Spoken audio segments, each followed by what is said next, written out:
All right, John Raven says he's about 55 miles away. At 7 p.m. on Saturday night, a perverted justice decoy starts chatting online with a man from Indiana, 5.5 hours away from our undercover house in Bowling Green, Kentucky. I figured, oh, there's no way this guy's going to come. Calling himself John Raven 2000, he tells the decoy, who is posing as a 13-year-old, that he's 24 and says, "I'm too old to do anything with you." But that doesn't last long. Soon after, the sex talk begins. He asks the decoy about her last boyfriend. Did you him? Yeah. Why you want to know that? I just do. 'Kay. See, I ain't no baby. Would you do it to me? Would you want me to? Yes. Yeah, it would be cool to try stuff out. You're cute. The chat continues for another 20 minutes. Then he gets in his car and starts driving. He's known the decoy for less than 2 hours. During the long drive, he talks to the decoy on the phone and reveals more about himself. We just got off the phone with the guy who's claiming to be a cop. We don't know that he is, but he says he carries his gun everywhere with him.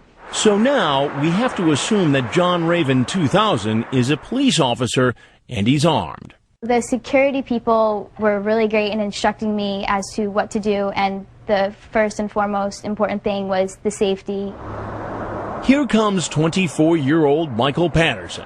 He actually made the 5.5-hour drive to meet a 13-year-old for sex. Casey has been instructed to make certain the man is unarmed. Hey! Oh my God.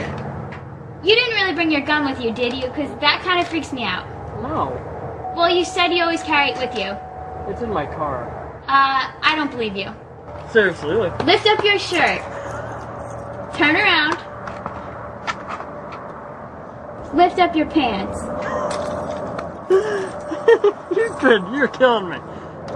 Pull your pockets inside out. Come on. Your other pocket. My wallet. Change. Come on, you gotta trust me. I don't have it on me here. I got the okay to let him in the house. All right, I guess I believe you. Okay, close your door. Come on in. Quit being a weenie. Well, I wasn't sure. You said you always carried it with you. Huh? I wasn't sure because you said you always carried it. He just continued to joke about it, and the cops and the security were, still keeping a really strong eye on him because you never know. So you're a cop, not a detective? Detective, yeah. I'm a lieutenant. Oh, okay. Gotcha. So you're excited? Yeah, I'm pretty excited. Are you excited? Yeah. So, what do you want to do? Where's your room at? Let's go through the house. Look at it. This is a huge house. Yeah, it is pretty big. It's nice, though. Oh, my God. My hair's a mess. So, Lieutenant. What's up? What are we investigating tonight? Nothing much. What's your plan here? I just drove down here to... And how long was the drive? 5.5 hours. Now, what would motivate somebody to drive 5.5 hours to come here to this house? I don't know, sir. But you got to know. You're the one who did the driving. I know. Now, you're a lawman. So if you're doing the interview, what would you want to know most? Basically, why was I here? Yeah, why were you here? I'm just, I'm just lonely. I don't have anybody, and I need somebody to talk to. You knew she was 13. She told you. And I was kind of worried about it. I told her she was 5 years older. I wouldn't mind talking to her. But you kept talking anyway. Yeah. You wouldn't know what to do with me. Am I supposed to know what to do with old men? Only with me. So this is funny. I know. I'm sorry, sir. It's funny. What do you think should happen to a police officer who gets caught doing something like this? Well, really bad could happen. How long have you been in law enforcement? Just a year now. Explain to me why somebody with apparently so much going on would take that risk. I mean, it doesn't make sense to me. I'm going through a divorce partially. So that makes it okay? No, it's not okay. It'll never be okay. Not for anybody. What do you suppose your chief's going to say about this? He's going to be too happy. Well, there's something you got to know. And it's I'm Chris HANSEN with Dateline NBC. And we're doing a story on adults who try to meet young teens online for sex. I apologize, man to man. All right.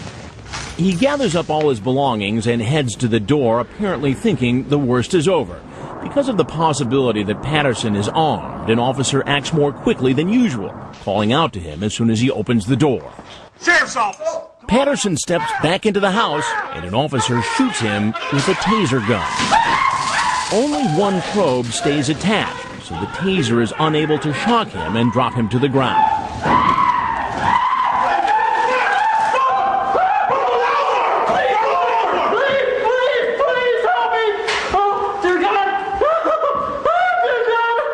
Once Patterson is cuffed, he's brought outside and taken away to the local police station. When officers search his car, they find a loaded gun, One in the chamber. a spare round of ammunition, and handcuffs.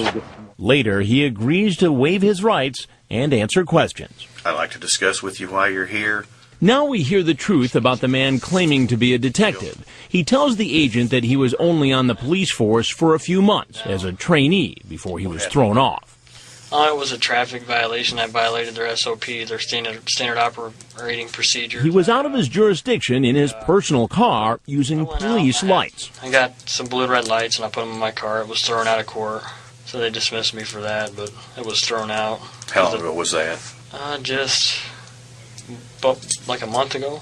But according to the local prosecutor, the case wasn't dismissed. He still faces the charge of impersonating a police officer. That wasn't his only run-in with the law. Patterson charged more than $1,400 on a credit card that had been mistakenly sent to him. He pleaded guilty to 1 count of theft, a misdemeanor, served 3 days in jail, and received 1 year probation. So you had intentions to at least have oral sex with her? Yeah. And how old did she tell you that she was? Said going on 14. I knew I screwed up talking to a girl that age. I knew. I'm not stupid. I'm not no creep, but... A total of 7 men were arrested here in Bowling Green, Kentucky, and charged with unlawful transaction with a minor less than 16 years of age, a felony. Since this is a felony, you are entitled to a preliminary hearing. They've all pleaded not guilty. That brings the total number of potential predators arrested in a year by the Kentucky Attorney General's office to 27. We know that predators are now saying we're not coming to Kentucky. They're watching for us, so Kentucky's kids are safer. We've conducted 12 separate To Catch a Predator investigations now over the course of 3 years.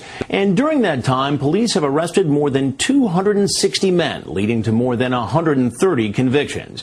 You can learn more about our predator investigations on our website. You'll also find a complete online safety guide, including advice on how to talk to your kids about the real dangers predators pose. Just log on to dateline.msnbc.com. That's all for this edition of Dateline Friday. I'm Chris HANSEN. For Ann Curry and all of us at NBC News, good night.